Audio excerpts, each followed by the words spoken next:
Pense em Riqueza, Napoleão Hill, o autor de A Lei do Triunfo.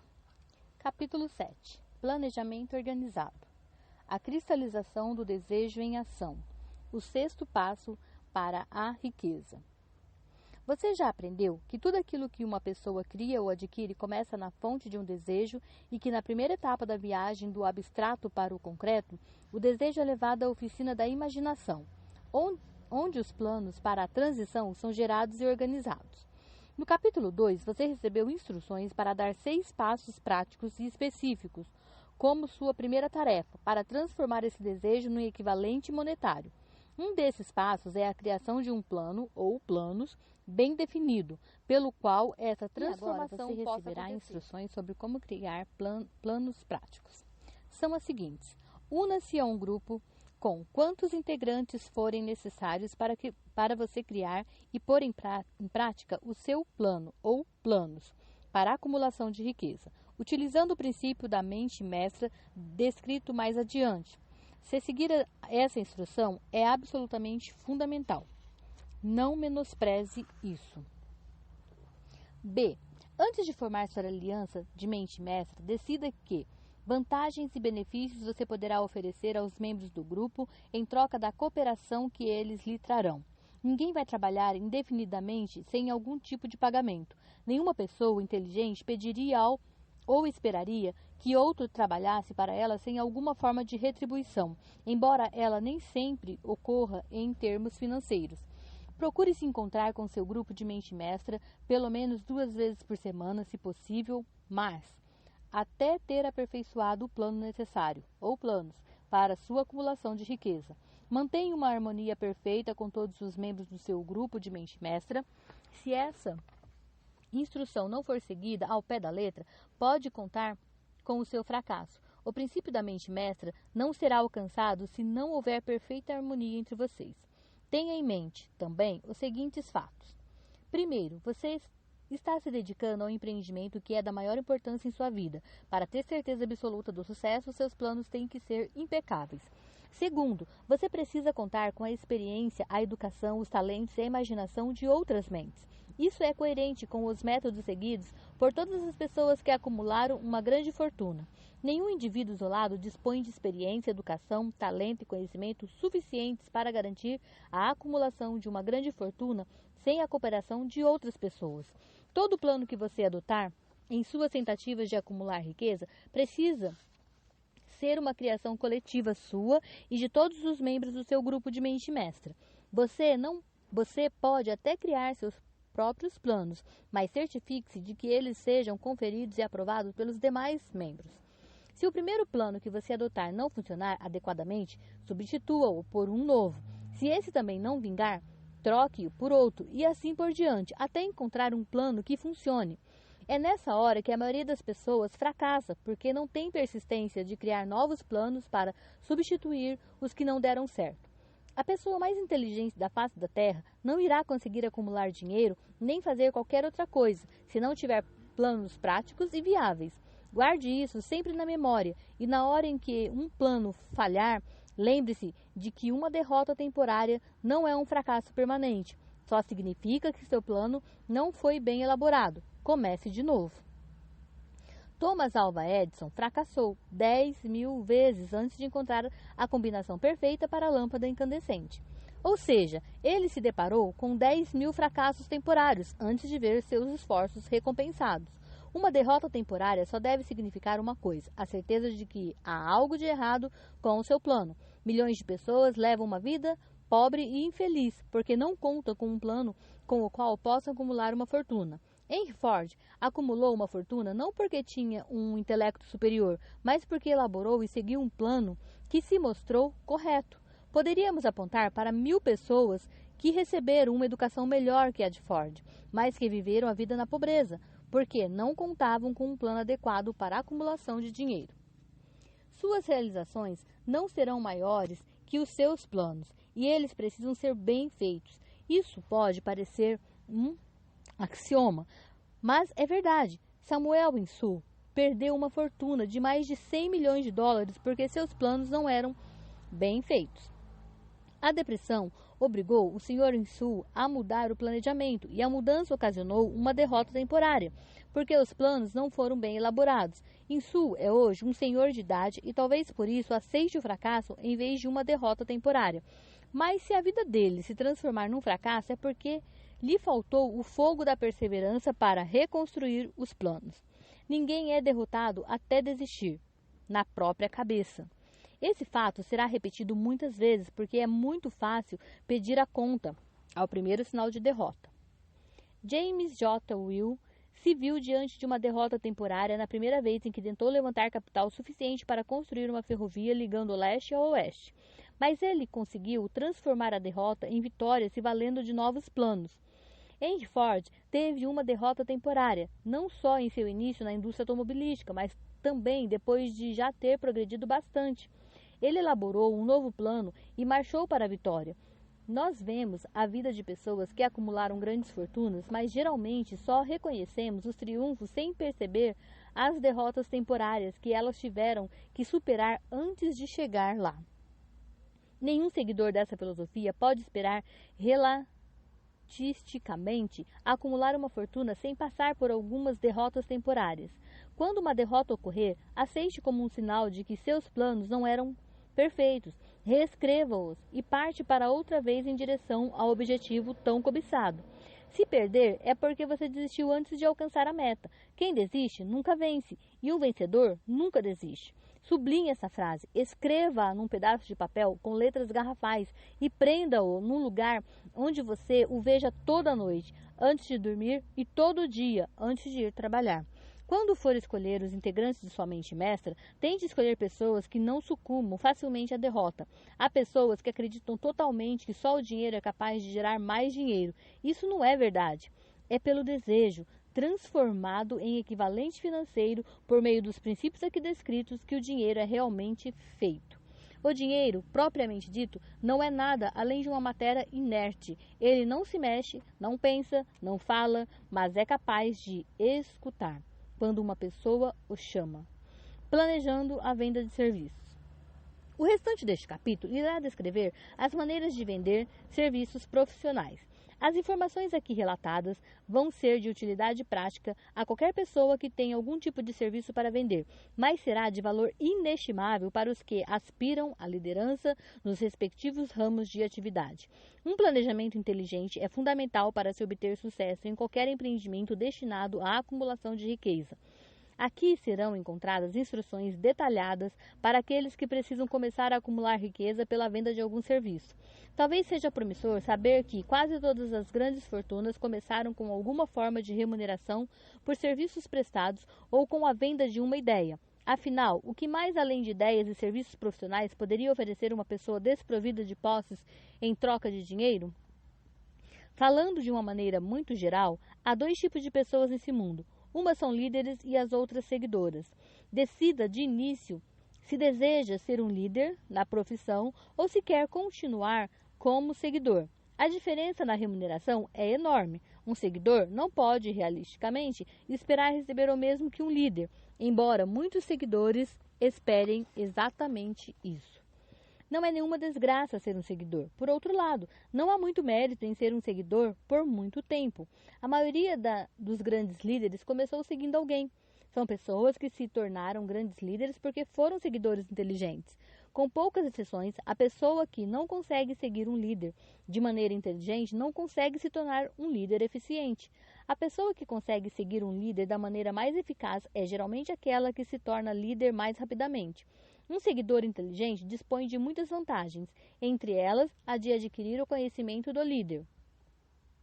Os grandes atributos da liderança. Os fatores mais importantes para a liderança são os seguintes: coragem inflexível. Baseado no conhecimento de que se tem de si mesmo e da profissão, nenhum seguidor quer ser dominado por um líder desprovido de coragem ou de autoconfiança. Nenhum seguidor inteligente vai ser dominado por muito tempo por um líder assim. Segundo, autocontrole. A pessoa que consegue se controlar também não consegue controlar os outros. O autocontrole é um exemplo incrível para as pessoas que as mais inteligentes irão copiar. Terceiro, um senso de justiça apurado. Se não tiver um bom senso de justiça, nenhum líder conseguirá comandar e obter o respeito dos seguidores. 4. Decisões bem definidas. A pessoa que hesita na hora da decisão mostra que não está seguro de si mesmo e não tem êxito na hora de liderar os outros. 5. Planos bem definidos. O líder bem-sucedido precisa planejar seu trabalho e se ater ao planejado. Um líder que se move pelo achômetro, sem planos práticos e objetivos, pode ser comparado a um barco sem leme, mas cedo ou mais tarde vai acabar nas pedras. 6. O hábito de fazer mais do que aquilo para que é pago. Uma das punições que os líderes sofrem é a necessidade de fazer mais do que o que exigem dos seguidores. 7. Uma personalidade agradável. Uma pessoa relapsa e descuidada não pode ser um líder bem-sucedido. A liderança exige respeito. Os seguidores não vão respeitar um líder que não tenha uma personalidade extremamente agradável. 8. Simpatia e compreensão. O líder bem-sucedido precisa simpatizar com os seguidores. Além do mais, tem que ter uma compreensão deles e de seus problemas. 9. Domínio nos detalhes. A liderança bem-sucedida exige o domínio dos detalhes da situação. 10. Disposição de assumir completa responsabilidade. O líder bem-sucedido precisa estar disposto a assumir a mais completa responsabilidade pelos erros e defeitos dos seguidores. Se tentar se livrar dessa responsabilidade, não vai continuar como líder por muito tempo. Se um dos seguidores cometer um erro e se mostrar incompetente, o líder vai ter que admitir que foi ele que falhou. 11. Cooperação. O líder bem-sucedido precisa entender e aplicar o princípio do esforço cooperativo e ser capaz de induzir seus seguidores a fazer o mesmo. A liderança exige poder e o poder exige cooperação. Há 2 tipos de liderança. A primeira, e de longe a mais eficaz, é a liderança pelo consenso, que conta com a simpatia dos seguidores, e a segunda liderança é a liderança pela força, que não conta com o consentimento ou a simpatia dos seguidores. A história está repleta de exemplos de que a liderança pela força não consegue durar muito. A queda e o desaparecimento de reis e ditadores é emblemática. Mostra que as pessoas não vão seguir uma liderança forçada indefinidamente. O mundo acabou de entrar numa nova era de relação entre líderes e liderados que claramente exige uma nova espécie de liderança no comércio e na indústria. Os que pertencem à velha escola da liderança pela força precisam conhecer que nova forma de comandar pela cooperação ou serão relegados à fila dos seguidores. Para esses, não há outro caminho. A relação entre patrões e empregados ou entre líderes e liderados no futuro será de cooperação mútua, baseada numa divisão equitativa dos lucros da empresa. No futuro, as relações entre patrões e empregados vão ser mais parecidas com uma parceria do que foram no passado. Napoleão Bonaparte, o Kaiser Guilherme da Alemanha, o czar da Rússia e o rei da Espanha são exemplos de liderança pela força.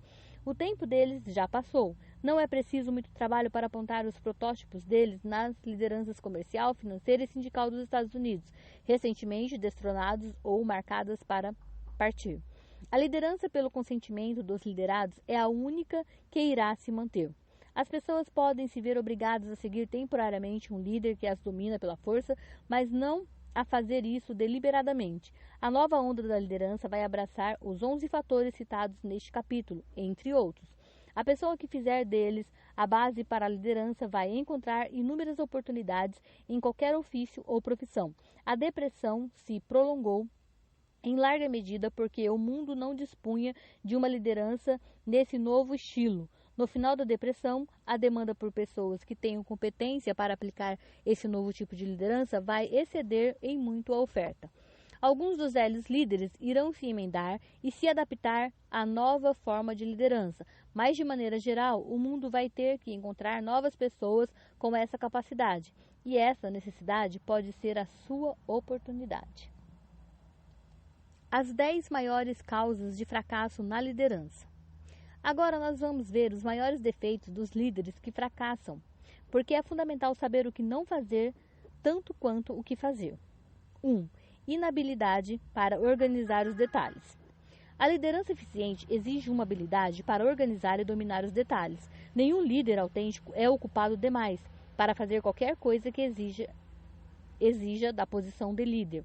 Quando uma pessoa líder ou liderado afirma que está ocupado demais para mudar de planos ou dar atenção a uma emergência, está na verdade admitindo a incompetência. O líder bem-sucedido precisa dominar todos os detalhes ligados ao cargo. Isso significa, evidentemente, que ele tem que se habituar a delegar os detalhes aos bons assistentes. 2. Falta de humildade na hora de prestar o serviço. Os líderes verdadeiramente grandes estão sempre dispostos, quando necessário, a fazer qualquer tipo de trabalho que pediriam a outra pessoa para fazer. O maior de vocês deverá ser o servente de todos. É uma verdade que todo líder competente deverá observar e respeitar. 3. Esperar ser pago pelo que sabem, em vez daquilo que fazem com o que sabem. O mundo não paga as pessoas pelo que elas sabem, paga pelo que elas fazem ou levam os outros a fazer. 4. Medo da concorrência dos seguidores. O líder que teme que um dos liderados possa vir a tomar o seu lugar vai acabar perdendo o mesmo posto, mais cedo ou mais tarde. O líder competente treina substitutos para quem ele possa delegar ao critério dele qualquer detalhe do cargo. É só assim que um líder poderá se multiplicar e se preparar para estar em muitos lugares e dar atenção a muitas pessoas, as muitas coisas ao mesmo tempo. É uma verdade eterna que as pessoas recebem mais dinheiro para fazer os outros trabalharem do que elas poderiam ganhar com o próprio esforço. Um líder eficiente pode, pelo conhecimento que tem da profissão e pela personalidade magnética, aumentar imensamente a eficiência dos outros e induzi-los a prestar um serviço melhor do que prestariam sem a ajuda dele. 5. Falta de imaginação. Sem imaginação, o líder é incapaz de atender às emergências e criar planos para guiar as pessoas com eficiência. 6. Egoísmo. O líder que toma para si a glória pelo trabalho dos seguidores, com certeza vai se deparar com o ressentimento deles. O líder realmente grandioso não se vangloria. Fica contente em ver as honras, quando devidas, serem dadas aos liderados, porque sabe que a maioria das pessoas vai trabalhar mais duro por um elogio ou pelo reconhecimento do que somente pelo dinheiro. 7. Intemperança. Os seguidores não respeitam o líder destemperado. Além do mais, a intemperança destrói a resistência e a vitalidade dos que nela se afundam. 8. Falta de lealdade. Talvez esse defeito devesse estar no princípio da lista. O líder que não é leal aos investidores ou aos sócios, a quem quer que esteja acima ou abaixo dele, não vai se manter na liderança por muito tempo. A deslealdade faz com que alguém fique marcado como sendo inferior e atrai um merecido desprezo. A falta de lealdade é uma das maiores causas do fracasso em todas as profissões. 9. ênfase na autoridade da liderança. O líder eficiente lidera pelo incentivo sem tentar implantar um medo no coração dos liderados. O líder que tenta pressionar os seguidores através da autoridade entra na categoria da liderança pela força. Alguém que é um líder de verdade não vê necessidade de alardear esse fato, a não ser pela própria conduta, simpatia, compreensão, justiça e demonstração de que conhece o próprio trabalho. 10. ênfase no título. O líder competente não precisa de um título para ganhar o respeito dos seguidores. A pessoa que alardeia muito o próprio título geralmente tem pouco mais o que enfatizar. As portas da sala do verdadeiro líder estão sempre abertas para quem quiser entrar e o lugar não tem formalidades ou ostentação. Essas são algumas das causas mais comuns para o fracasso de uma liderança. Qualquer uma dessas falhas é indicadora suficiente de um fracasso. Estude essa lista com o maior carinho, se desejar ser um líder, e certifique-se de não cometer nenhum destes erros. Alguns campos férteis em que a nova liderança será necessária. Antes de terminar este capítulo, devo chamar sua atenção para alguns dos campos mais férteis onde ocorreu um declínio de liderança e onde esse novo tipo de líder poderá encontrar inúmeras oportunidades. Primeiro, no campo da política, há uma demanda clara e visível por novos líderes, uma demanda que indica nada mais, nada menos que uma emergência. A maioria dos políticos aparentemente se tornou um bando de vigaristas e de primeiríssima linha. Eles aumentaram impostos, destruíram indústrias e o comércio, a ponto de as pessoas não aguentarem mais esse fardo. Segundo, o setor bancário está passando por uma reforma. Os líderes desse ramo perderam quase totalmente a confiança do público. Os banqueiros sentiram a necessidade de uma mudança e já começaram.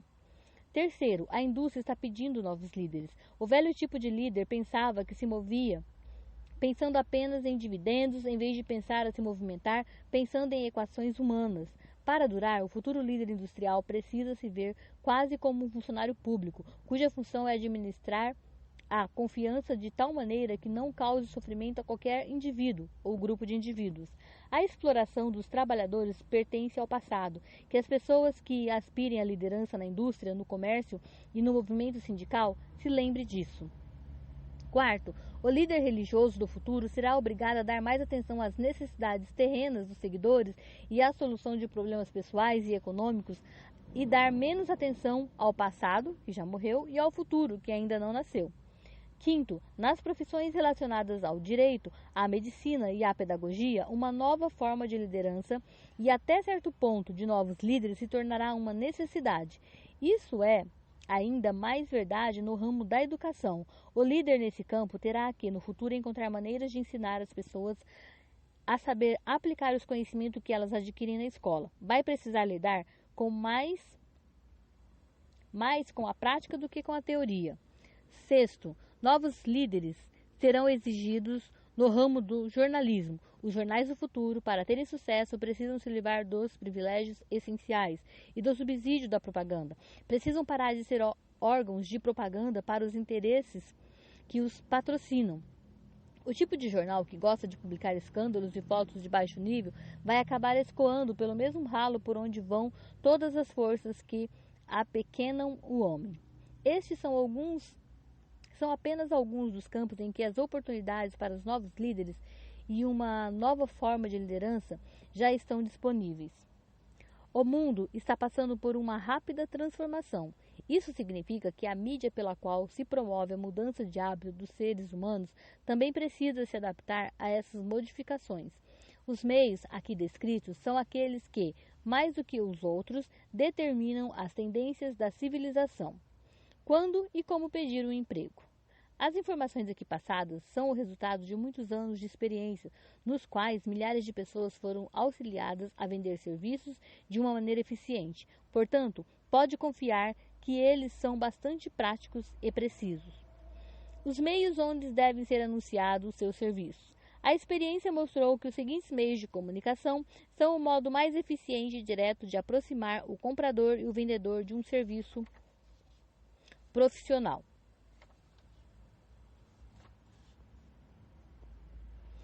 1. Agências de emprego. Cuidado para escolher apenas agências confiáveis, que devam mostrar registros de bons resultados atingidos.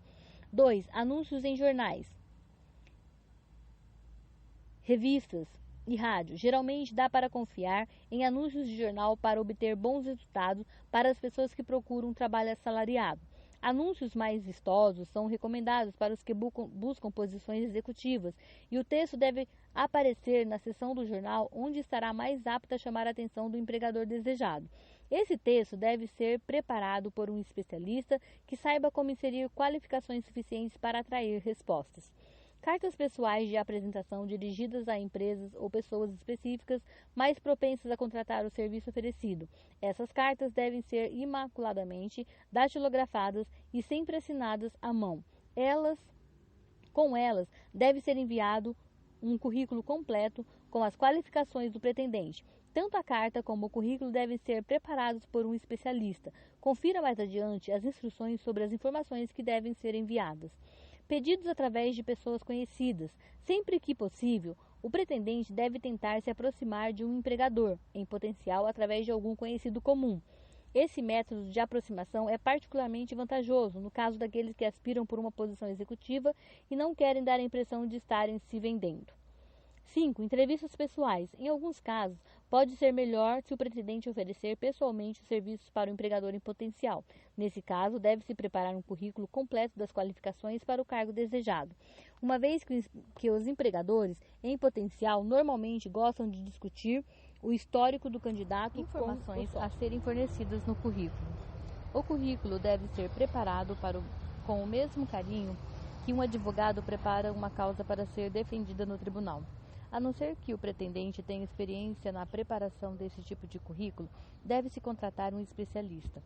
Os comerciantes bem-sucedidos empregam pessoas que entendem a arte e a psicologia da publicidade para apresentar o mérito dos produtos.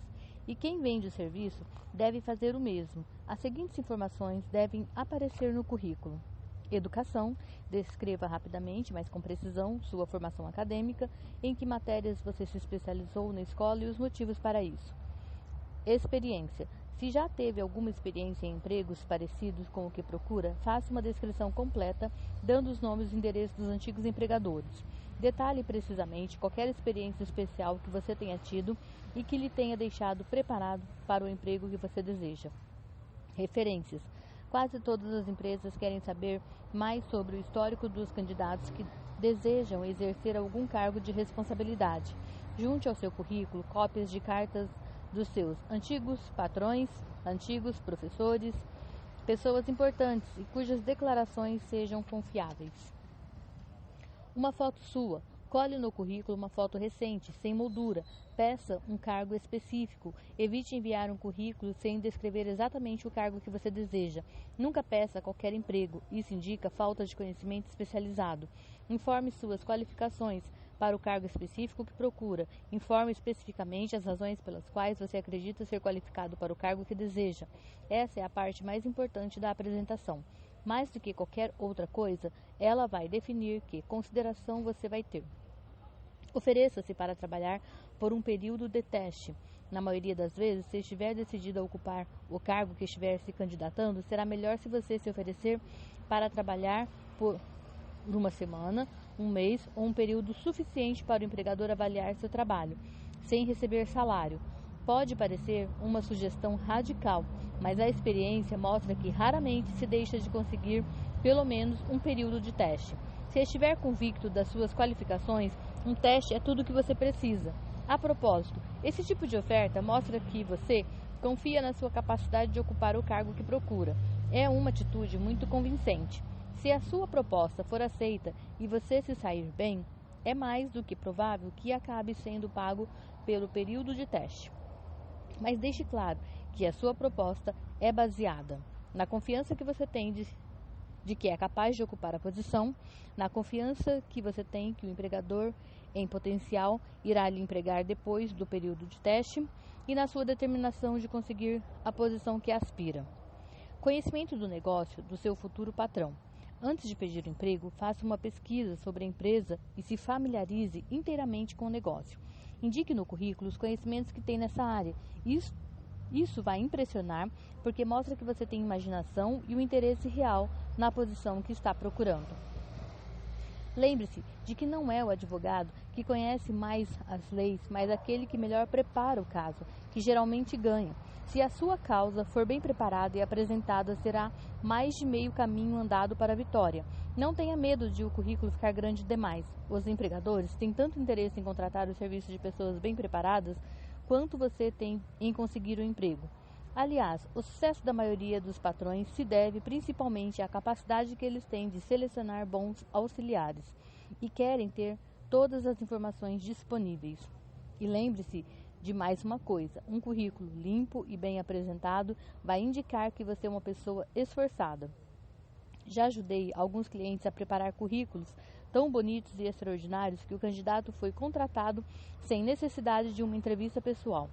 Quando tiver completado seu currículo, providencie para que ele tenha uma bela encadernação com uma capa escrita por um calígrafo e dizeres semelhantes a estes: resumo das qualificações de fulano de tal, candidato ao cargo de, o nome do cargo,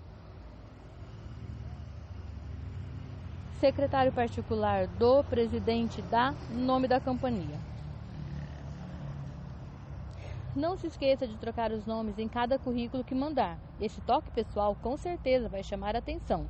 Faça com que o currículo seja datilografado ou mimeografado com o maior cuidado, no melhor papel possível e encadernado com a capa dura, podendo mudar a encadernação e o nome da empresa. Se for enviado a mais de uma, Sua foto deve ser colada numa página do currículo.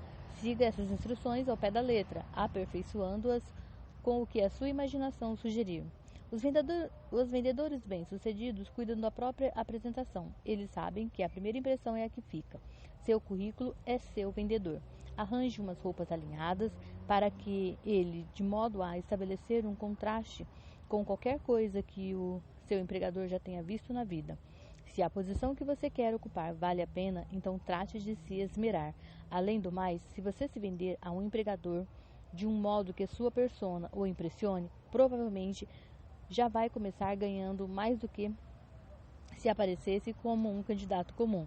Se procurar uma vaga por uma agência de empregos ou de publicidade, peça ao agente para mandar cópias do currículo quando for vender o seu serviço. Isso vai fazer com que tanto os agentes como os empregadores potenciais lhe deem prioridade. Como conseguir exatamente o emprego que você deseja? Todo mundo gosta de trabalhar naquilo que faz melhor. Um artista adora pintar, um artesão adora trabalhar com as mãos, um escritor ama escrever. As pessoas que tiverem talentos menos definidos normalmente se inclinam por um determinado tipo de comércio ou indústria. Se tem uma coisa que os Estados Unidos têm de vantagem é que eles oferecem uma ampla gama de profissões, desde arar o solo até manufaturas, marketing e muitas outras profissões para se exercer. Primeiro, decida exatamente qual é o emprego que você quer. Se o emprego não existir, talvez você deva inventá-lo. Segundo, escolha a empresa ou a pessoa para quem você deseja trabalhar. Terceiro, estude seu empregador em potencial, analisando estratégias, recursos humanos e chances de progresso. Quarto, analisando seus próprios talentos, sua personalidade e habilidades, veja o que pode oferecer e planeje maneiras de conceder vantagens, serviços, avanços e ideias que você realmente acredita que pode entregar ao empregador. Quinto, não se preocupe com um emprego. Não se preocupe se tem uma vaga aberta ou não. Não se preocupe com o roteiro habitual de "o senhor tem um emprego para mim?". Concentre-se no que você pode oferecer. Sexto, quando tiver seu plano na cabeça, contrate um redator experiente para colocá-lo no papel em detalhes. Sétimo, envie-o à pessoa que tem autoridade para contratar, que ela cuida do resto. Toda empresa está sempre procurando gente que possa contribuir com algo de valor, sejam ideias, serviços, conexões. Toda empresa tem espaço para alguém com um plano definido de ação que seja útil e vantajoso para o negócio. Essa linha de ação pode dar alguns dias ou semanas de trabalho extra, mas a diferença no salário, no seu progresso e na possibilidade de conquistar reconhecimento pode poupar anos de trabalho duro e mal remunerado. As vantagens são muitas. A principal é que provavelmente vai lhe poupar de uns 5 anos para alcançar a meta desejada. Toda pessoa que começa ou entra no meio da subida só consegue isso se tiver um planejamento cuidadoso e deliberado, a não ser, é claro, que seja o filho do patrão. A nova maneira de se vender serviços. Os empregos viraram parcerias. As pessoas que melhor vão vender o serviço no futuro precisam reconhecer a magnífica mudança que aconteceu no tocante à relação entre patrões e empregados. No futuro, o fator dominante no marketing de produtos e serviços vai ser a regra de ouro e não a lei de ouro. A relação vindoura entre patrões e empregados vai ser mais na base de uma parceria formada entre o patrão, o empregado, o público a quem eles servem. Essa nova maneira de vender serviços vai surgir por diversos motivos. Primeiro, porque tanto o patrão como o empregado vão ser vistos como parceiros cujo trabalho é servir ao público de uma maneira eficiente. Em outro tempo, patrões e empregados travaram disputas entre si e conquistaram o melhor que podiam, sem pensar que no final das contas eles estavam se digladiando à custa do público que deveriam servir. A depressão serviu como um sonoro protesto de um público insatisfeito, cujos direitos foram pisoteados de todas as formas por aqueles que clamavam lucros e vantagens individuais. Quando a poeira da depressão assentar e os negócios voltarem ao normal, tanto patrões como empregados vão ter que reconhecer que não têm mais o direito de tratar disputas à custa das pessoas que deveriam servir. O patrão do futuro será o público consumidor. Isso deve ser prioridade na mente de quem deseja vender serviços de uma maneira eficiente. Quase todas as ferrovias dos Estados Unidos estão em dificuldades. Quem não se lembra da época em que, quando um cidadão perguntava o horário do trem no guichê, era mandado de maneira automática para os quadros de avisos, em vez de receber uma resposta educada? As empresas de bonde também passaram por um choque de realidade. Houve uma época em que os motorneiros se orgulhavam de brigar com os passageiros. Muitos desses bondes já não existem mais, e os passageiros agora andam de ônibus, cujos motoristas são a gentileza em pessoa. Em todos os Estados Unidos, os bondes estão enferrujando por falta de uso ou foram substituídos. Os tempos agora são outros. Além do mais, essa mudança não se reflete apenas nos guichês das estações ferroviárias ou nos bondes, mas também em outras profissões. Aquela atitude de o público que se dane agora pertence ao passado. Foi substituída por uma política de podemos ajudar o senhor? Os banqueiros aprenderam uma das duas lições durante o período de rápidas mudanças nos últimos anos. Hoje, a falta de educação de um funcionário ou de um diretor de banco são tão raras quanto eram ostensivas uns 10 anos atrás. No passado, alguns banqueiros, evidentemente nem todos, se portavam com um ar de austeridade que fazia com que todo tomador potencial de empréstimo sentisse um arrepio cada vez que se aproximava de um banqueiro para fazer o pedido. Milhares de falências bancárias durante a Depressão tiveram o efeito de derrubar as portas de mogno atrás das quais os banqueiros se escondiam. Hoje, as portas deles estão abertas e eles podem ser vistos e consultados por qualquer depositante ou por quem queira falar com eles. E toda a atmosfera dos bancos passou a ser de cortesia e cooperação. Era comum que os clientes tivessem que esperar em pé na quitanda da esquina até que os funcionários parassem de bater papo com os amigos ou que o dono fosse depositar o dinheiro no banco, antes de serem atendidos. As redes de lojas, administradas por pessoas gentis capazes de fazer tudo, com exceção de engraxar os sapatos dos clientes, empurraram esses antigos comerciantes para baixo. O tempo não para. Gentileza e serviço são as palavras de ordem no comércio hoje e em dia. Se aplica tanto a quem presta serviços quanto ao seu patrão, porque no fim das contas ambos são empregados pelo público a que servem. Se não servirem bem, acabam pagando com a perda do privilégio de servi-los. Todos nós nos lembramos da época em que o leitor do gás batia na porta com tanta força que parecia que ia derrubá-la. Quando a porta era aberta, ele entrava sem cerimônia, com uma careta no rosto que dizia claramente: como ousa me deixar esperando? Tudo isso também mudou. Agora o homem da leitura se comporta como um cavalheiro que está encantado em poder servi-lo. Antes que as companhias de gás descobrissem que os funcionários debochados estavam causando prejuízo irrecuperável, os bons vendedores de querosene apareciam e ofereciam um serviço impecável. Durante a Depressão, passei vários meses na região do carvão antracito da Pensilvânia, analisando as questões que acabaram com aquela indústria. Entre várias descobertas significativas estava o fato de que a ganância dos operadores e dos empregadores era a maior causa da perda de negócios para os operadores e perdas de emprego para os mineiros. Devido à pressão de um grupo de líderes sindicais excessivamente zelosos, representando os empregados, e da ganância pelo lucro por parte dos operadores, o negócio do antracito mingou rapidamente. Os operadores de carvão e seus empregados se debatiam em disputas espinhosas, repassando o custo das disputas para o preço do carvão, até que, finalmente, eles acabaram descobrindo que criaram um belíssimo negócio para os fabricantes de lâmpadas de querosene e para os produtores de óleo cru. O salário do pecado é a morte. Muita gente já leu esse versículo na Bíblia, mas poucos descobriram o real significado. Agora, e há muitos anos, o mundo inteiro teve que ouvir a força de um sermão que poderia muito bem se chamar: aquilo que um homem planta, ele haverá de colher. Nada tão nefasto como uma depressão pode ser chamado de mera coincidência. Por trás da depressão houve um motivo, nada acontece sem uma causa. Da maneira geral, a causa da depressão pode ser tratada diretamente ao hábito de tentar colher sem primeiro plantar. Mas não se deve entender isso de um modo a pensar que a depressão é uma safra que o mundo está sendo obrigado a colher sem tê-la plantado. O problema é que o mundo lançou as sementes erradas. Qualquer agricultor que sabe que não pode semear espinhos e colher uma safra de grãos. No início da Grande Guerra, os povos do mundo começaram a lançar sementes de serviços que eram inadequados, tanto em matéria de quantidade como de qualidade. Quase todo mundo se ocupava do passatempo de receber antes de dar. Os exemplos a seguir servem para chamar a atenção daqueles que querem vender os serviços, que é por causa da nossa própria conduta que estamos no lugar em que estamos. E somos o que somos.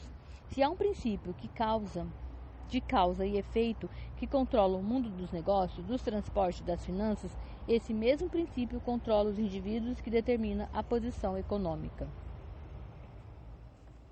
Qual é o seu coeficiente de QQE?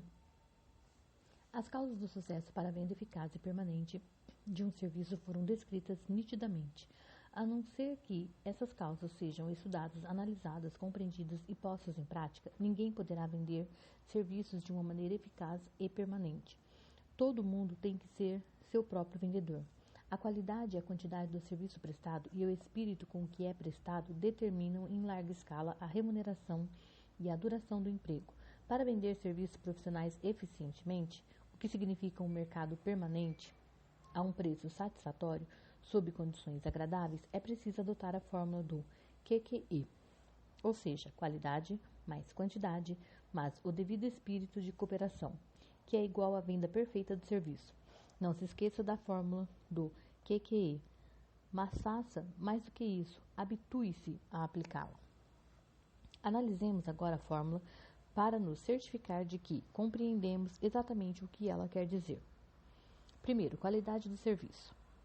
Compreende atenção a cada detalhe e cumprimento da função da maneira mais eficiente possível, tendo sempre o objetivo de atingir a maior eficácia possível. 2. Quantidade de serviço. Diz respeito ao hábito de prestar todo o serviço que você for capaz o tempo todo, com o objetivo de aumentar a quantidade de serviços prestados, já que quanto mais você praticar e ganhar experiência, mais habilidade terá. Novamente se enfatiza a palavra hábito.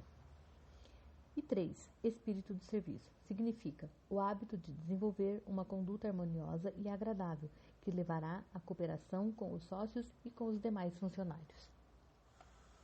A adequação da qualidade e da quantidade de um serviço não é o bastante para manter o mercado permanente para ele. A conduta ou o espírito com que você presta o serviço contratado será um fator determinante ligado tanto à remuneração que você recebe quanto ao tempo da sua estadia no emprego. Andrew Carnegie costumava frisar esse ponto mais do que os outros ao descrever os fatores que levam ao êxito no marketing de serviços profissionais. Ele enfatizava repetidas vezes a necessidade de uma conduta harmoniosa. Costumava sublinhar o fato de que não iria manter um profissional, independentemente da quantidade e da qualidade do trabalho, a não ser que ele trabalhasse dentro de um espírito de harmonia. Andrew Carnegie exigia que as pessoas fossem agradáveis. Para provar que tinha essa qualidade em alta conta, permitiu muitas pessoas que se adequassem aos padrões dele se tornarem extremamente ricas. Portanto, a importância de uma personalidade agradável foi destacada porque é um fator que permite que os profissionais prestem seu serviço dentro do espírito adequado. Se alguém tiver uma personalidade agradável e trabalhar no espírito de harmonia, essas vantagens geralmente compensam as deficiências tanto na qualidade como na quantidade do serviço. No entanto, nada pode substituir uma conduta agradável. Valor patrimonial do seu serviço. A pessoa cuja renda advém exclusivamente da venda de serviços profissionais é tão comerciante quanto aquela que vende mercadorias e deve-se acrescentar, está sujeita às mesmas regras de conduta que de um comerciante de mercadorias. Destacamos isso aqui porque a maioria das pessoas que vive da venda de serviços comete o erro de se considerar livre das regras de conduta e das responsabilidades daqueles que se dedicam a comercializar mercadorias. A nova maneira de se vender serviços praticamente obriga o patrão e o empregado a formar parcerias que são verdadeiras alianças, através das quais ambos levam em consideração o direito de uma terceira pessoa que é o público que elas servem. O tempo das pessoas que fazem e acontecem acabou. Agora é a hora das pessoas que se dedicam e acontecem. Os métodos de alta pressão utilizados pelas empresas acabaram saindo pela culatra. E não vai ser preciso consertar o revólver, porque no futuro as empresas vão conduzir os negócios utilizando métodos sem pressão. O valor patrimonial efetivo do cérebro pode ser determinado pela quantidade de renda que você produz vendendo seus serviços. Uma boa estimativa seria você multiplicar sua renda anual por 16,66, já que é razoável acreditar que a sua renda anual representa 6% do valor patrimonial do seu serviço. O dinheiro é alugado a juros de 6% ao ano. E não vale mais que um cérebro. Aliás, geralmente vale bem menos. Cérebros competentes, se forem vendidos da forma correta, representam uma forma muito mais desejável de capital do que aquela que se exige para comprar e vender mercadorias, porque um cérebro é uma forma de capital que não é depreciada a zero numa depressão, nem pode ser roubado ou gasto. Além do mais, o dinheiro, que é tão fundamental para tocar um negócio, tem tão pouco valor quanto uma duna de areia, até que ele tenha sido devidamente misturado com um cérebro. As 30 maiores causas dos fracassos, quantas estão lhe atrasando? A maior tragédia da vida é ver que as pessoas tentarem com toda a vontade e fracassarem. E essa tragédia ocorre com a grande maioria das pessoas que fracassam, em comparação às poucas que têm êxito na vida. Tive o privilégio de analisar milhares de homens e mulheres, sendo que 98% deles são considerados fracassados. Deve haver alguma coisa extremamente errada com uma civilização e um sistema de ensino que permite que 98% das pessoas passem pela vida como fracassadas. Mas eu não escrevi este livro para dar lições de moral sobre o que o mundo tem de certo ou de errado. Isso exigiria um livro 100 vezes maior que este. Minhas pesquisas provaram que existem 30 grandes razões para o fracasso e 13 grandes princípios por meio dos quais as pessoas acumulam fortunas. Neste capítulo, faremos uma descrição das 30 maiores razões para o fracasso. Quando você as ler, veja como se sai em cada ponto para descobrir quantas dessas causas se impõem entre você e o sucesso. 1. Má formação congênita. Há realmente muito pouco que se pode fazer, se é que se pode, quando uma pessoa nasce com uma deficiência na capacidade cerebral. Essa filosofia só pode oferecer um método para suprir essa deficiência, que é a ajuda de um grupo de mente mestra. No entanto, você deve observar, aliviado, que essa é a única das 30 razões para o fracasso que não pode ser corrigida facilmente. 2. Falta de um objetivo definido na vida. Não existe chance de sucesso para a pessoa que não tem uma meta central ou um objetivo que sirva como alvo. Dentre as pessoas que analisei, 98% delas não têm um objetivo assim. Talvez essa seja a principal razão do fracasso. 3. Falta de ambição para se erguer acima da mediocridade. Não vemos esperança naqueles que são indiferentes a ponto de não quererem progredir na vida e que não queiram pagar o preço da subida. 4. Educação insuficiente. Essa é uma deficiência relativamente fácil de se suprir. A experiência provou que as pessoas de melhor educação são aquelas comumente chamadas de self-made, que se fizeram por si, ou autodidatas. É preciso mais do que um diploma universitário para que uma pessoa possa ser considerada educada. Uma pessoa educada é aquela que consegue o que deseja da vida sem atropelar o direito dos outros. A educação consiste nem tanto de conhecimento, mas de como esse conhecimento é aplicado com eficiência e perseverança. As pessoas não são pagas pelo que sabem, mas pelo que elas fazem com o que sabem. 5. Falta de autodisciplina. A disciplina vem do autocontrole. Isso significa que é preciso controlar todas as qualidades negativas. Antes de controlar a situação, primeiro você tem que se controlar. O autodomínio é a missão mais difícil que você irá enfrentar. Se você não se dominar, será dominado pelo seu self. Você poderá ver, ao mesmo tempo, seu maior amigo e inimigo simplesmente se postando em frente a um espelho. 6. Saúde precária. Nenhuma pessoa será bem-sucedida por muito tempo com uma saúde precária. Muitas das causas de uma saúde precária podem ser dominadas e controladas. Em geral, trata-se de empanturrar-se de alimentos nocivos à saúde, habituar-se a ter maus pensamentos, dar vazão ao negativo, uso equivocado e excessivo do sexo, falta de exercícios físicos adequados, suprimento insuficiente de oxigênio devido a uma respiração inadequada. 7. Influências desfavoráveis do ambiente durante a infância. A árvore cresce conforme a curva do galho. A maioria das pessoas com inclinações criminosas as adquire como resultado de um ambiente nocivo e companhias impróprias na infância. 8. Adiar as coisas. Esse é um dos maiores motivos para o fracasso. Adiar até estar velho demais. É uma sombra que vive dentro de todos os seres humanos, aguardando a oportunidade de destruir as chances de sucesso de alguém. A maioria de nós passa pela vida como fracassados porque ficamos esperando a hora certa para começar a fazer algo que realmente vale a pena. Não espere, porque a hora certa nunca vai chegar. Comece de onde estiver e trabalhe com as ferramentas que tiver. No caminho, encontrará ferramentas melhores. 9. Falta de perseverança.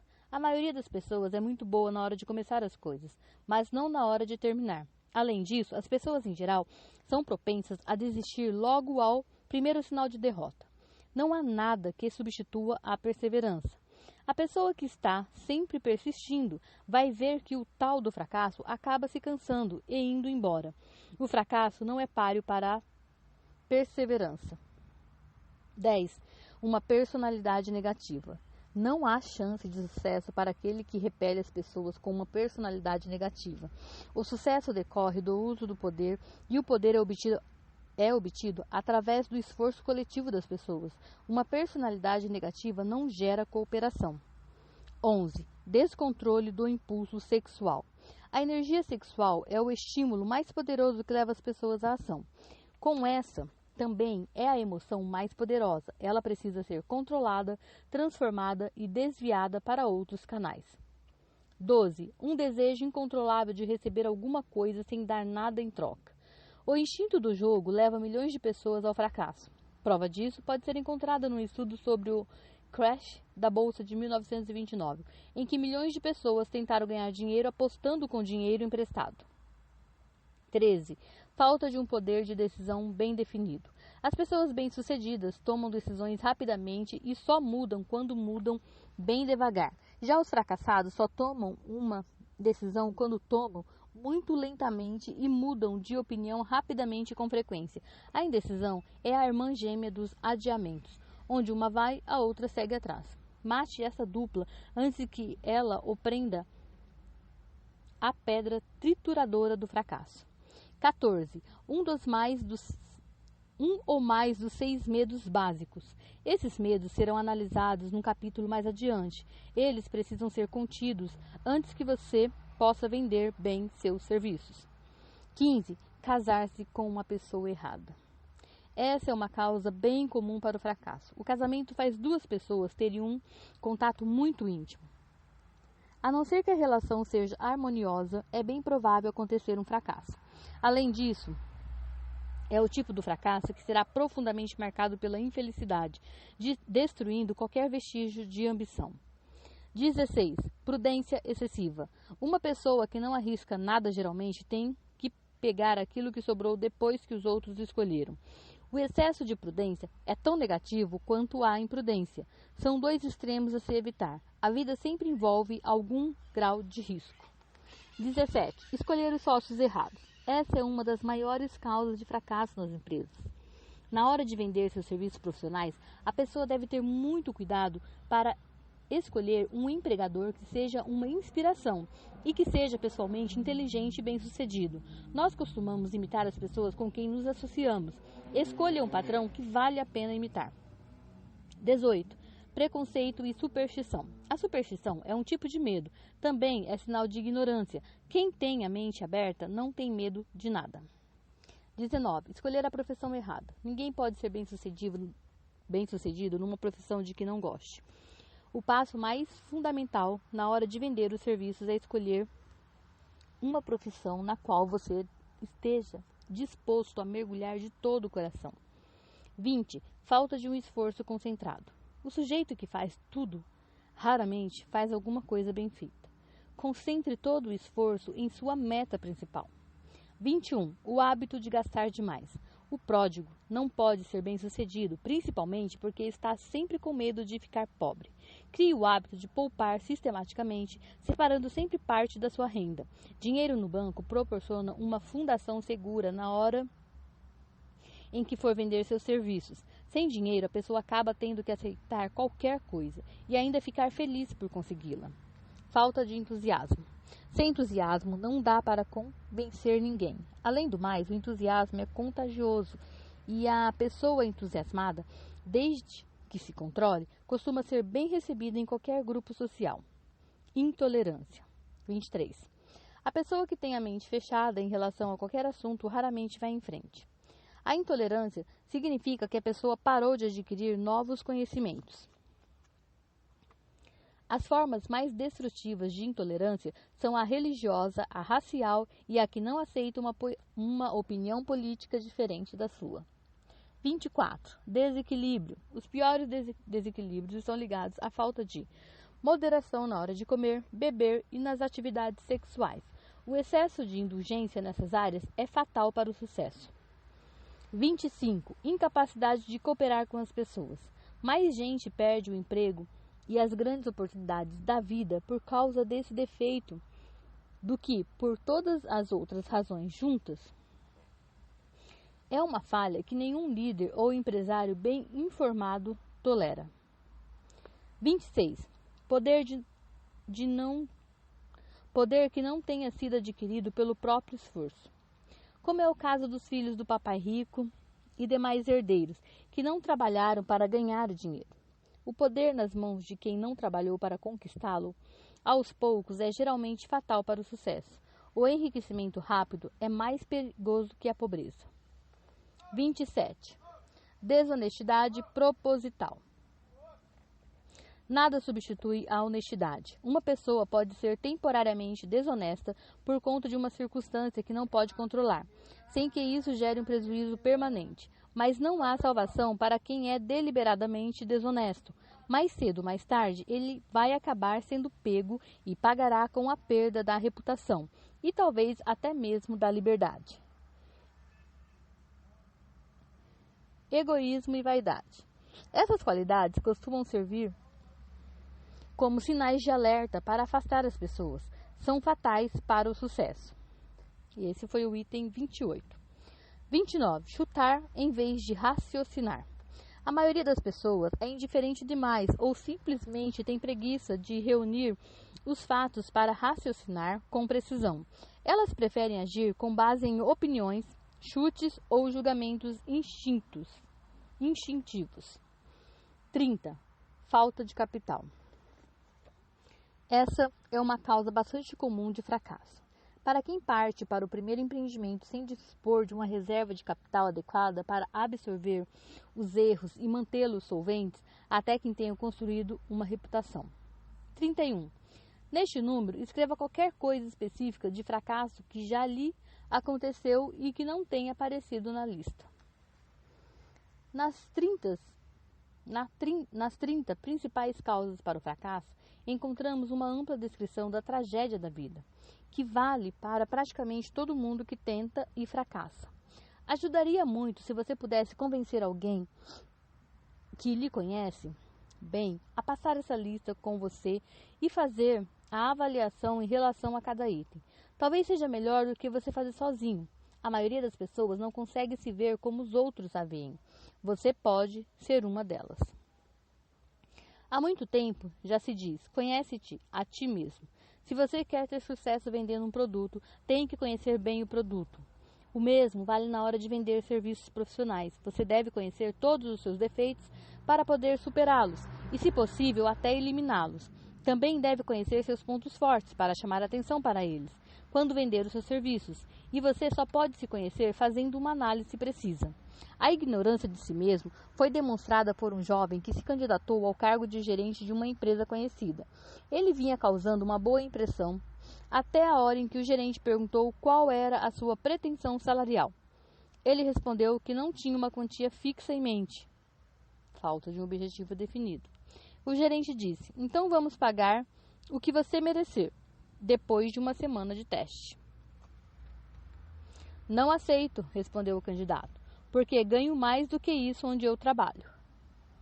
Antes de sequer pensar em pedir um aumento de salário no atual emprego ou de procurar emprego em outro lugar, certifique-se de que você realmente vale mais do que ganha. Uma coisa é querer ganhar mais dinheiro, todo mundo quer. Mas outra, completamente diferente, é o seu trabalho valer mais. Muita gente confunde aquilo que quer com aquilo que realmente merece. Seus desejos ou necessidades financeiras não têm nada a ver com aquilo que você vale. Seu valor é totalmente estipulado por sua capacidade de prestar um serviço útil ou por sua capacidade de convencer os outros a prestar esse serviço. Fazendo um balanço de si mesmo. 28 perguntas que você deve responder. Uma autoavaliação anual é fundamental para o marketing efetivo dos seus serviços profissionais, tanto quanto um balanço anual é imprescindível para o comércio. Além disso, sua análise anual deve mostrar uma queda nos seus defeitos e um aumento nas virtudes. As pessoas ou avançam na vida ou regridem, ou ficam paradas no mesmo lugar. O objetivo, evidentemente, deve ser sempre avançar. A autoavaliação anual vai mostrar se foi feito progresso e, em caso afirmativo, quanto se avançou. Também vai mostrar qualquer recuo que tenha ocorrido. O marketing eficaz de serviços profissionais exige que se avance, mesmo que o progresso tenha sido lento. Sua autoavaliação pode ser feita no final de cada ano, de modo que você possa incluir nas suas decisões de ano novo qualquer melhoria que a análise recomendar. Percorra essa lista fazendo a si mesmo as seguintes perguntas e conferindo as respostas com a ajuda de alguém que não vá permitir que você se iluda com falsas respostas. Questionário de autoavaliação. Primeiro, eu atingi o objetivo que estabeleci como meta pessoal para este ano? Aqui você deve sempre trabalhar com um objetivo anual definido a ser alcançado como parte de sua meta principal na vida. 2. Prestei um serviço com a melhor qualidade que eu era capaz de prestar ou poderia ter sido melhor em algum ponto do serviço? 3. Eu prestei o serviço na maior quantidade possível? 4. O espírito da minha conduta foi harmonioso e cooperativo o tempo todo? 5. Será que eu permiti que adiamentos habituais diminuíssem minha eficiência? E se a resposta for sim, até que ponto? 6. Eu melhorei minha personalidade e, em caso positivo, de que maneira? 7. Eu persisti nos meus planos até concluí-los? 8. Tomei decisões definitivas e imediatas em todos os momentos? 9. Permiti que um ou mais dos 6 erros básicos diminuísse minha eficiência? 10. Fui excessivamente prudente ou imprudente? 11. O meu relacionamento com os meus companheiros de trabalho foi agradável ou não? Se não foi, a culpa foi total ou parcialmente minha? 12. Será que eu desperdicei minha energia me esforçando ou me concentrando muito pouco? 13. Fui tolerante e tive a mente aberta em todos os assuntos? 14. De que maneira fui capaz de prestar um serviço melhor? 15. Fui moderado em algum dos meus hábitos? 16. Será que eu expressei secreta e abertamente algum tipo de egoísmo? 17. Será que a minha conduta com os meus sócios fez com que eles me respeitassem? 18. Minhas decisões e opiniões foram feitas na base do chute ou foram pensadas e analisadas? 19. Eu tive o hábito de orçar meu tempo, meu faturamento e as minhas despesas? Fui conservador nas estimativas? 20. Quanto tempo me dediquei a esforços que não trouxeram lucro algum e que poderiam ter sido usados de uma maneira mais produtiva? 21.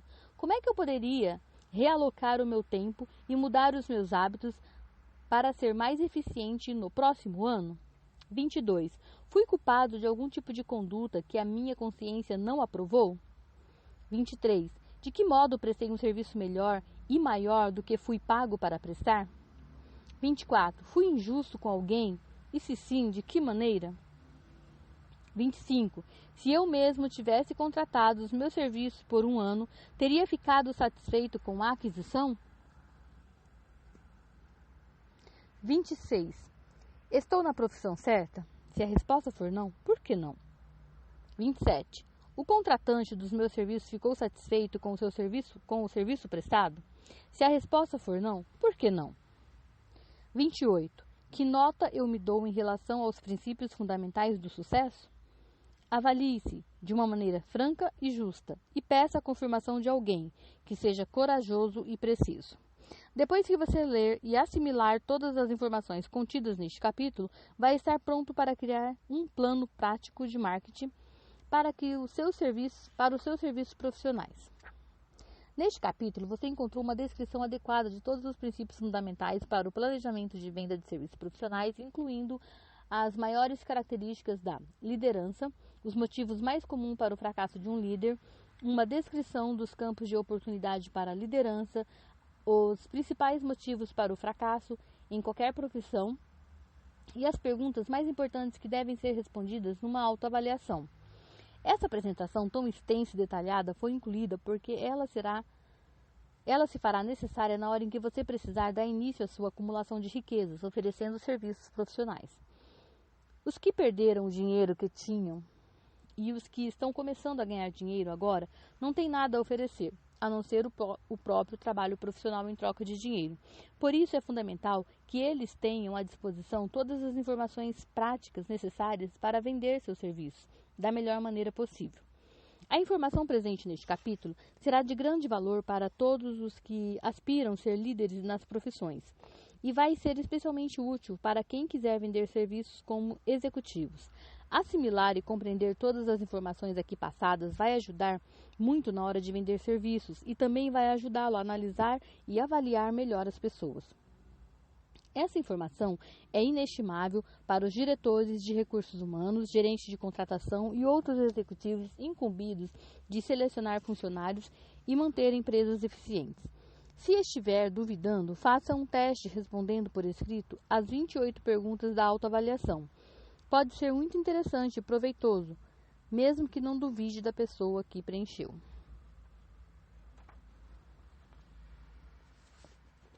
Onde e como posso encontrar as oportunidades para acumular riqueza? Agora que nós analisamos os princípios da acumulação de riqueza, a pergunta mais natural a fazer é: onde se encontram as oportunidades favoráveis para aplicar esses princípios? Muito bem, façamos um balanço e vejamos o que os Estados Unidos da América têm a oferecer a quem quer ganhar muito ou pouco dinheiro. Para começar, é bom que todos nós nos lembremos que moramos num país onde todo cidadão que obedece às leis goza de um nível de liberdade de pensamento e de ação sem paralelo em outros países do mundo. A maioria de nós nunca se deu conta das vantagens que essa liberdade nos traz. Nunca comparamos nossas liberdades ilimitadas com a liberdade restrita dos demais países. Aqui nós dispomos de liberdade de pensamento, liberdade de escolha, disponibilidade de educação, liberdade religiosa, política, de escolher um comércio ou profissão, liberdade de trabalhar e ser dono, sem ser molestado, de todas as propriedades que pudermos acumular, liberdade de escolher onde morar, liberdade de casamento, liberdade de oportunidades iguais para todas as raças, liberdade de viajar entre os estados, liberdade na hora de escolher os alimentos e liberdade para desejar qualquer posto na vida para o qual estivermos preparados, inclusive a presidência da República. Nós também dispomos de outras formas de liberdade, mas essa lista já dá uma noção do que é mais importante, o que por si só é um tremendo avanço. A vantagem das oportunidades é ainda mais visível porque os Estados Unidos são o único país do mundo que garante a todos os cidadãos, natos ou naturalizados, uma gama tão ampla de liberdades. Agora vamos enumerar algumas das bênçãos que as nossas amplas liberdades colocaram em nossas mãos. Veja o exemplo de uma família comum americana, ou seja, uma família de renda média, e some os benefícios disponíveis para cada membro da família nesse país de farturas e oportunidades. A. Comida. Ao lado da liberdade de pensamento e de ação, as três necessidades básicas da vida são alimentos, roupas e abrigo. Por causa de nossas liberdades universais, uma família média americana tem à disposição, na porta de casa, a maior seleção de alimentos do mundo inteiro, a um preço dentro das possibilidades financeiras. Uma família de 2 pessoas que mora em Times Square, no coração de Nova York, bem distante de onde são produzidos os alimentos, fez uma lista detalhada do custo de um simples café da manhã. Alimento, custo na mesa do café. Suco de lima, da Flórida, 2 centavos. Cereais de uma fazenda no Kansas, 2 centavos. Chá da China, 2 centavos. Bananas da América do Sul, 2 centavos. Torradas de uma fazenda do Kansas, 1 centavo. Ovos frescos de Utah, 7 centavos. Açúcar de Cuba ou de Utah, 2 centavos. Manteiga e creme da Nova Inglaterra, 3 centavos. Total final, 20 centavos. Não é difícil conseguir comida em um país onde 2 pessoas conseguem tomar um café da manhã com tudo o que quiserem por 10 centavos de dólares cada uma. Observe que esse café, bastante simples, veio como que num passe de mágica da China, da América do Sul, de Utah, do Kansas e dos estados da Nova Inglaterra, e foi parar numa mesa de restaurante pronto para o consumo no coração da maior cidade dos Estados Unidos, a um custo perfeitamente acessível, até mesmo aos mais humildes trabalhadores. Esse custo também inclui todos os impostos federais, estaduais e municipais. Esse é um fato que os políticos não citam quando berram para os eleitores votarem contra o governo, que taxam as coisas até a morte. B. Abrigo. Essa família mora num apartamento confortável com aquecimento, eletricidade e gás de cozinha. Tudo isso por $65 ao mês. Numa cidade menor ou num bairro menos habitado de Nova York, o mesmo apartamento pode sair por $20 mensais. É de se imaginar que a torrada que eles comeram no café da manhã tenha sido feita numa torradeira elétrica e que a limpeza do apartamento seja feita com um aspirador de pó também elétrico. Eles dispõem o tempo todo de água quente e fria na cozinha e no banheiro. A comida é mantida numa geladeira e a mulher lava e passa roupa e faz os cachos no cabelo com os aparelhos elétricos facilmente manejáveis que ela só precisa ligar na tomada. O marido faz a barba com um barbeador elétrico e eles podem se divertir, se quiserem, por 24 horas por dia, de graça, simplesmente ligando o rádio. Há outros bens de conveniência nesse apartamento, mas a lista acima já é uma boa ideia da liberdade que nós desfrutamos nos Estados Unidos. E isso não é uma propaganda política ou econômica. C. Vestuário. Em qualquer parte dos Estados Unidos, uma mulher que esteja dentro da média consegue se vestir e se apresentar bem por menos de $200 por ano. E um homem comum também pode gastar isso, ou menos. Aqui só discorremos sobre as necessidades básicas de alimentos, abrigos e vestuário. O cidadão comum goza de outros privilégios e vantagens para o qual só precisa fazer o esforço razoável de trabalhar não mais que 8 horas por dia. Entre eles está o privilégio de andar de carro, para onde bem entender, a um custo bem pequeno. O americano comum dispõe de uma segurança quanto aos direitos de propriedade que não é encontrado em qualquer outro país do mundo. Ele pode depositar o dinheiro extra que tiver num banco, com a garantia de que o governo irá protegê-lo e cobrir a perda se o banco falir. Se um cidadão americano quiser viajar de um estado para o outro, não vai precisar de passaporte, nem da permissão de ninguém. Pode ir e vir o quanto quiser. Pode ir no próprio carro, de trem, ou de ônibus, avião ou navio, tanto quanto o bolso permitir. Na Alemanha, na Rússia, na Itália e na maioria dos países europeus e asiáticos, as pessoas não têm tanta liberdade assim para viajar a um preço tão baixo.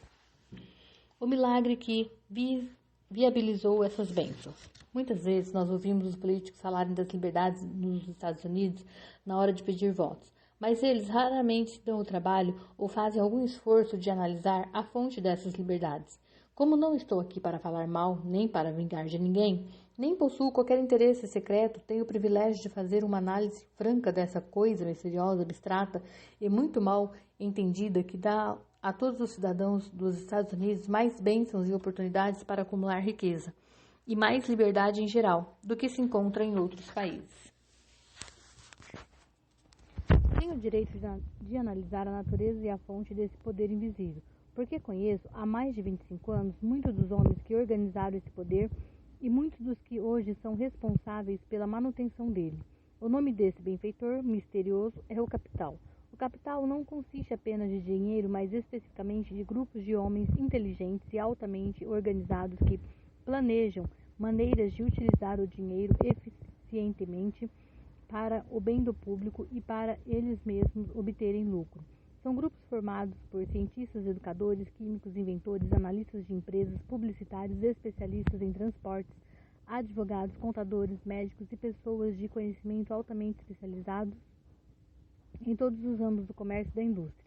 São pioneiros fazem experiências e abrem trilhas em empreendimentos de todos os ramos. Apoiam faculdades, hospitais, escolas públicas, constroem boas estradas, publicam jornais, pagam a maior parte dos custos do governo e cuidam dos muitos detalhes que são fundamentais para o progresso da raça humana. Resumindo, os capitalistas são os cérebros da civilização, porque fornecem todo o tecido que forma a educação, a iluminação e o progresso humano. Dinheiro, se não for acompanhado de inteligência, é sempre muito perigoso, mas se for bem usado, é de importância crucial para a civilização. O simples café da manhã aqui descrito não poderia ser servido em Nova York a 10 centavos por pessoa ou a qualquer preço se o capital organizado não tivesse fornecido as máquinas, os navios, as estradas de ferro e os exércitos de homens treinados para operá-los. Pode-se ter uma pequena ideia da importância do capital organizado, tentando imaginar como seria a vida se você mesmo tivesse a responsabilidade de arranjar, sem qualquer ajuda do capital, o simples café da manhã que descrevemos aqui e servi-lo a essa família de Nova York. Para pegar o chá, você teria que viajar até a China ou a Índia, ambas muito longe dos Estados Unidos. A não ser que você fosse um nadador muito bom, ficaria um tanto cansado antes da viagem de volta. Depois, é claro, teria que enfrentar outro problema. Que dinheiro você usaria, mesmo se aguentasse atravessar o oceano a nado, na ida e na volta? Para obter o açúcar, você teria que nadar mais um pouco, até Cuba, ou ir a pé até o estado de Utah, que fica ainda mais longe. Mas, mesmo assim, talvez você voltasse de mãos abanando, porque são necessários dinheiro e esforço organizado, não só para produzir o açúcar, mas também para refiná-lo, transportá-lo e servi-lo numa mesa de café, em qualquer ponto dos Estados Unidos. Os ovos você poderia obter em qualquer granja perto de Nova York, mas teria que caminhar muito e ir até a Flórida e depois voltar, antes de poder servir 2 copos de suco de lima. Depois teria que andar um pouco mais até o Kansas ou um dos outros estados agrícolas quando quisesse suas 4 fatias de pão. E os cereais você teria que riscar da sua lista, porque esses só são viabilizados pelo trabalho e organização de muita gente, junto da maquinaria adequada, e tudo isso exige capital. Enquanto estivesse descansando, você poderia nadar mais um pouquinho até a América do Sul e obter um cacho de bananas, e na volta poderia caminhar até a fazenda mais próxima e comprar manteiga e creme. Só isso a família de Nova York poderia sentar e tomar o café da manhã, e por todo esse esforço você só ganharia 20 centavos.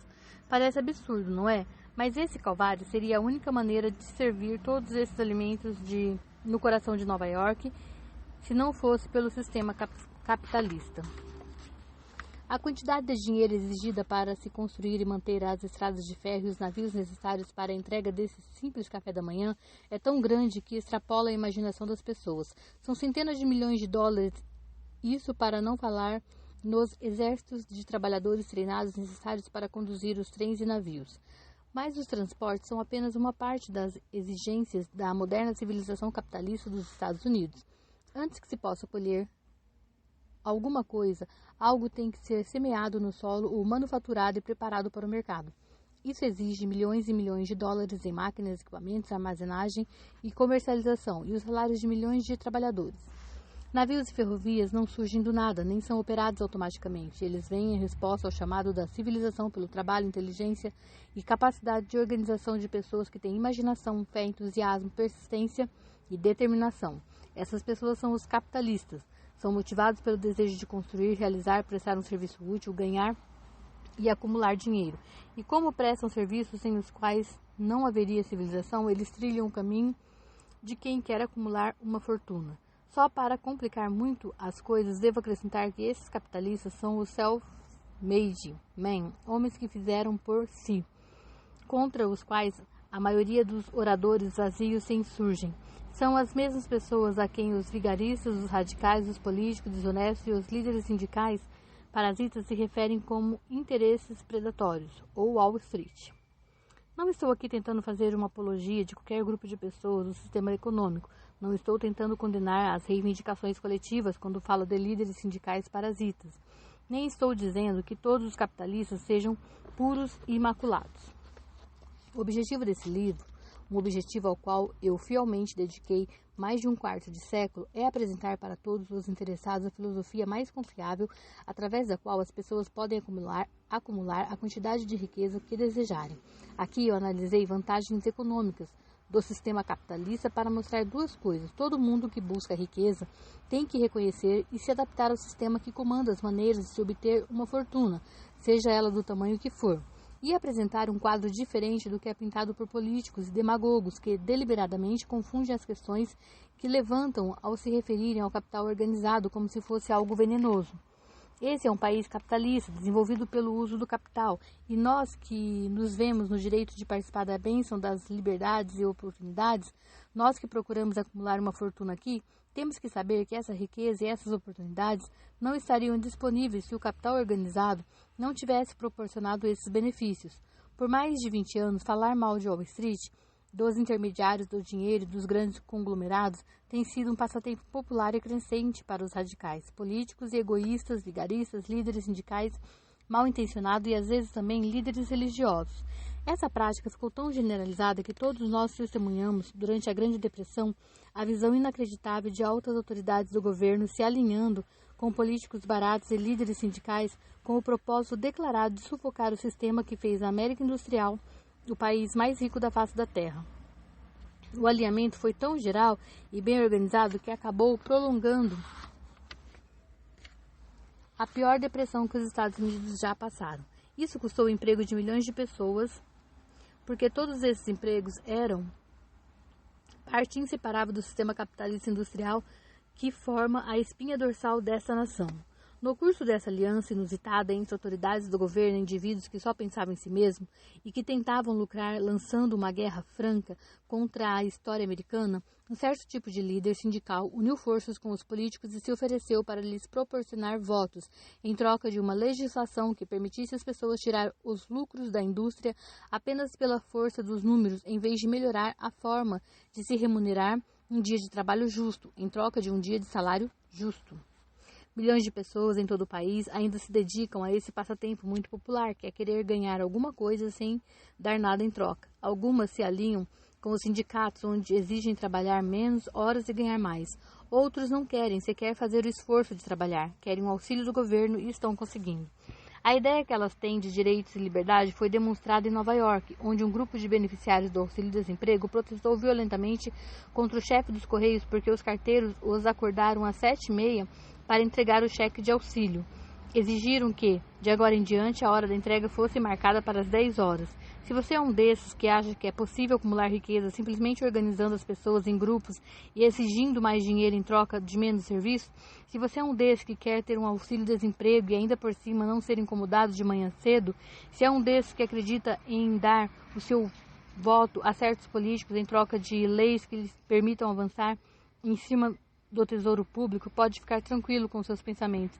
Ninguém vai lhe incomodar, porque esse é um país onde cada um pode pensar o que bem entender, onde quase todo mundo pode viver sem se esforçar muito e onde muita gente pode viver relativamente bem sem sequer trabalhar.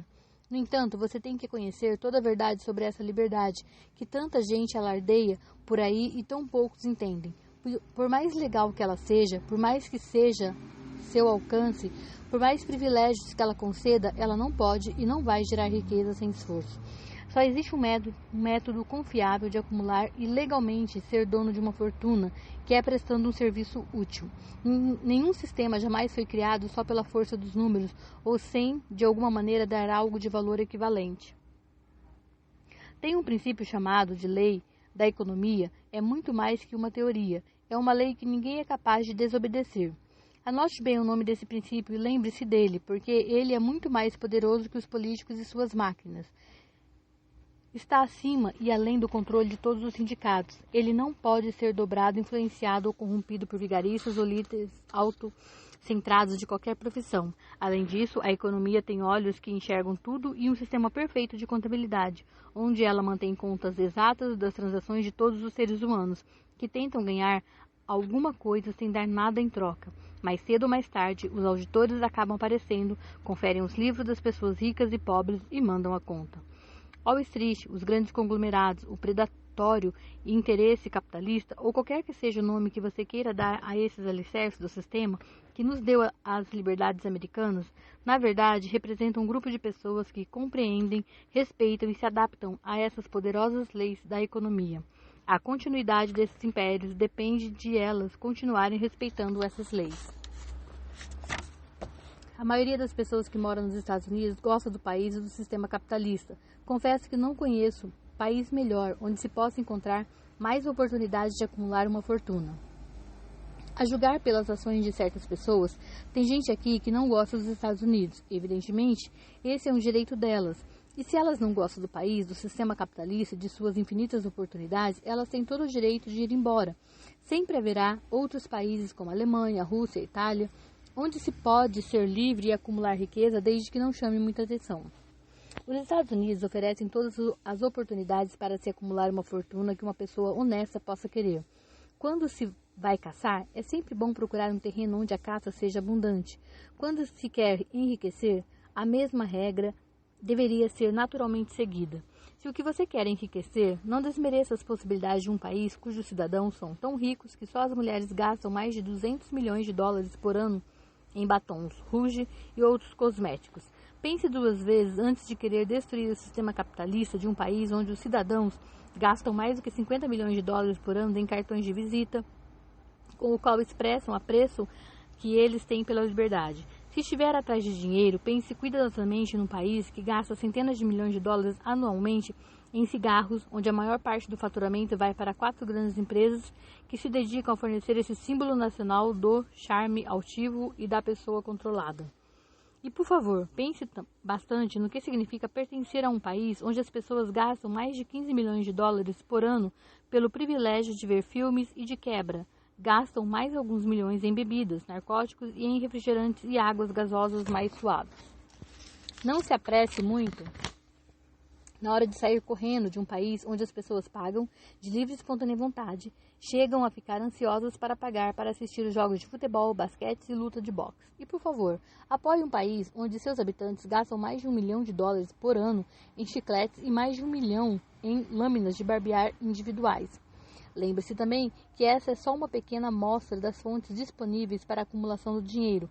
Aqui só mencionamos alguns dos luxos e das despesas não essenciais. Mas lembre-se de que o negócio de produzir, transportar e comercializar esses produtos emprega regularmente muitos milhões de trabalhadores, que todo mês recebem pelos serviços prestados muitos milhões de dólares e os gastam livremente, tanto nos luxos como nas necessidades básicas.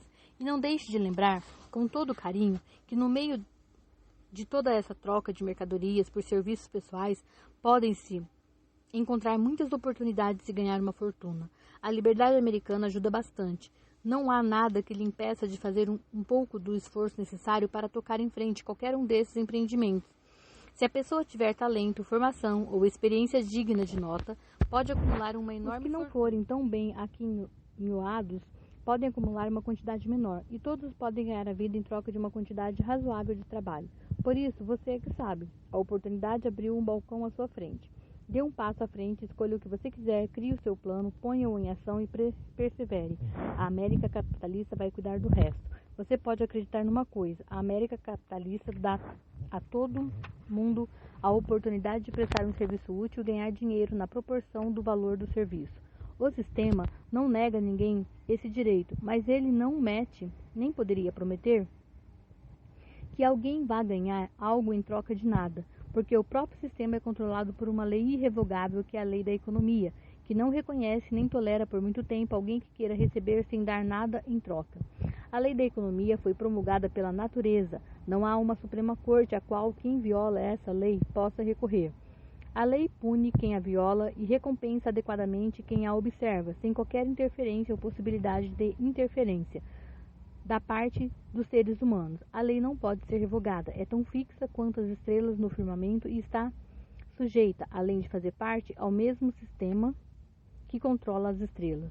Uma pessoa pode se recusar a se adaptar à lei da economia? Claro que sim. Este é um país livre, onde todos são nascidos com direitos iguais, aí incluído o direito de ignorar a lei da economia. E aí, o que acontece? Bem, nada. Acontece até que muitas pessoas se pessoas unam esforços com o propósito declarado de lhe desobedecer e de conseguir o que quiserem à força. Aí vem a ditadura, com metralhadoras e esquadrões da morte bem organizados. Nós ainda não chegamos a esse ponto nos Estados Unidos, mas já ouvimos tudo o que precisávamos saber sobre como esse sistema funciona. Talvez sejamos privilegiados de não termos que conhecer pessoalmente uma realidade tão dolorosa.